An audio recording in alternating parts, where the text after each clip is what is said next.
Hey guys, welcome back to another episode here at Stuff and Things. Obviously we're doing things a little bit differently today. This is more of a episode slash vlog kind of thing.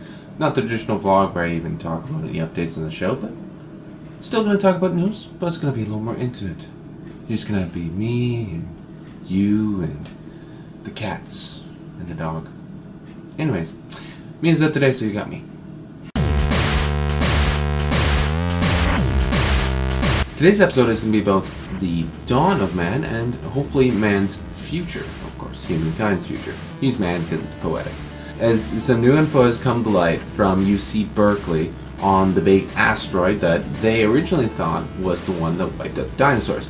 A lot of conflicting theories on that because there's a bunch of possible things that could have killed the dinosaurs. There could have been disease, there could have been climate change. Something was already happening during the KT event to eventually to dinosaurs losing their reign on the Earth. Using some new dating techniques, the team at Berkeley have found that the asteroid that, again, they originally thought wiped out the dinosaurs actually happened a little bit earlier, which actually puts it in a better time frame for all the other events that might have been happening around that time. So it looks like the actual asteroid itself happened about just over 66 million years ago, you know?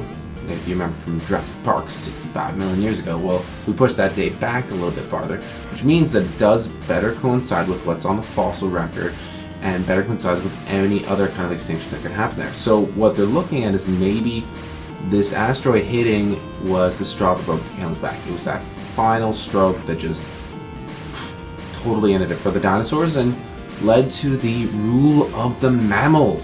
And some new information has also come to light on the rule of the mammal as we've been constantly searching for that progenitor, for that first mammal. You know, there's been mammals, obviously, that existed during the Cretaceous period. They haven't been existing for like 120 million years or so. So obviously during the time of dinosaurs, but they're small, they were egg-laying like dinosaurs. What scientists have been able to do using this data in this massive database called the Morphobank, which basically has a catalog of all the genetic and fossil records that we have on every available species.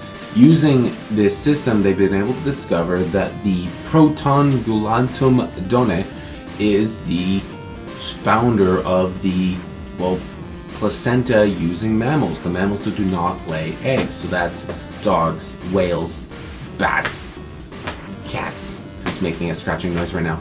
Every single mammal that exists on Earth today that does not lay eggs comes from this one species. And surprisingly, what they're saying is that it actually happened a little bit later than they thought. It's actually started after the KT event, about 200 to 400,000 years after the dinosaurs had already been extinct. So, well, of course, that's per the old timeline, so it's a little bit, maybe let's say a couple million years after the dinosaurs extinct. So, what that means is that our original assumption that we were already kind of what we are during the dinosaurs is gone. But we actually now have, hey, this is our ancestor. We can look at this little creepy looking rat thing and be like, that is where we all came from. Pretty important because this creature does have a very similar setup that humans have. It does have the double uterus thing going on. It does use the placenta. It does have very similar reproductive setup that humans have. So really, it's actually a very close link, and they're actually quite very surprised that they were to find something like this. So it's pretty awesome that we actually have a definitive answer on where our ancestors come from. And on to, again, the future. Scientists always seem to contradict themselves. One group says one thing, one group says another, and they may be talking kind of about the same thing, but at the same time, but they seem to be disagreeing on. SETI has released some findings on what they think the chances of us are actually finding any sort of race that's going to be at all technology advanced, and the odds are pretty low. Actually, it's about 1 in a million is what they're saying. It's a shot that a star in the Milky Way would contain a race that is technologically advanced enough to contact us. That means like radio waves. We're talking frequencies in like the gigahertz range is what they're hoping to find. Now, the only problem with this is that their sample size is ridiculously low. What they did was, the SETI people used the Green Bank telescope in West Virginia, and they analyzed radio signals coming from the 86 stars that the Kepler mission has found, the exoplanets on.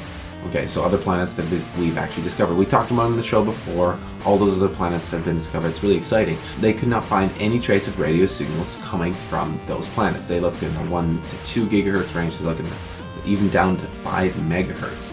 They could not detect any radio signals. Now, they only spent like 5 minutes on each one, and the only way they would have detected something is if something was actually coming right at them. So if someone's trying to search for us, like the SETI program does, which has been doing it since, what, the 70s?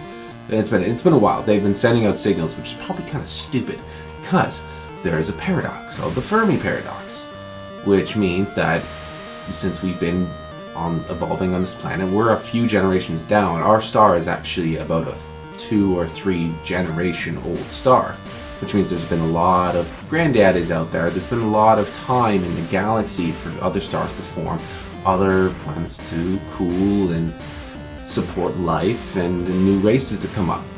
So the Fermi paradox basically goes that since there's such an abundance of stars and there's so many planets possible, why haven't aliens visited us? Why isn't this filled with radio signals? Why aren't we just point a telescope at any random direction, just find life? Something, hypothetically, is stopping that. That's the problem with SETI, is that we're constantly sending ourselves out there. It's like a reverse. It's like if the Native Americans, prior to European invasion, were to actually tell the Europeans how weak they are and be like, hey guys, come visit our continent. You know, we've recently been decimated by disease, our populations are really low, and you know, we don't have any sort of unified structure. We have a couple of tribes that work together, but we don't have any big massive nations like you guys do. You know, come visit us. Yeah, that didn't work out well for the natives, even though they didn't do that. So yeah, it's a classic sci-fi trope. We go out there to explore, and then big bad aliens come and try to kill us. Hopefully that doesn't happen, because that'd be kind of bad. Humanity could be cut short, and we could have just literally discovered our roots and then extinguished ourselves. Anyways, again, a look back at our past, where we came from, and hopefully one day where we will visit. What I'd like to know from you guys is, what do you think the modern hominid would look like if the dinosaurs never went extinct? You know, would one of the carnivores end up being on top? Would a omnivore like us ascend to the top of the food chain? Let us know in the comments down below. I'd really like to see what you guys think. And of course, don't forget to hit the like and subscribe buttons wherever they happen to be, and we'll see you next time.